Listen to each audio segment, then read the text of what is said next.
Hello and welcome to my tutorial on multiplying one digit by two digits. So looking at questions like this, the real trick is to go slowly.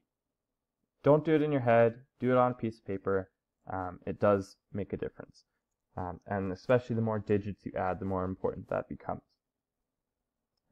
It's very similar in process to addition, where you could be putting like numbers up here, carrying the 1 or carrying the 2 or whatever, carrying the numbers up top. That's one option.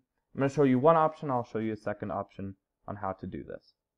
But the really important part is that you start on the right and you move to the left. Okay, that's the most important part when it comes to multiplying big numbers. So, first thing, 5 times 7. What is that? We should be knowing our multiplication tables at this point. So I'm going to just go ahead and assume you know that. 35. 2 times 5 is 10. And now what I do is I draw a line and I add those two. So 35 plus 10.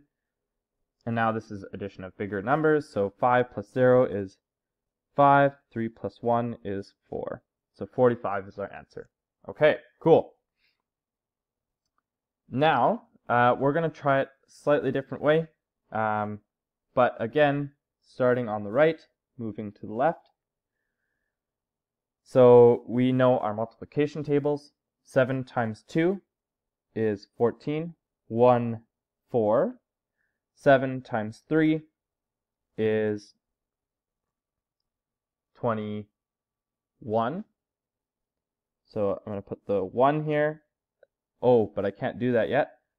21 plus the 1 that we had before. So you can't forget that. So 7 times 3 is 21 plus that 1, so 22. So our final answer is 221. Okay? Okay, there you go. It's literally that simple. The next video tutorial will show you two-digit by two-digit multiplication. Good luck!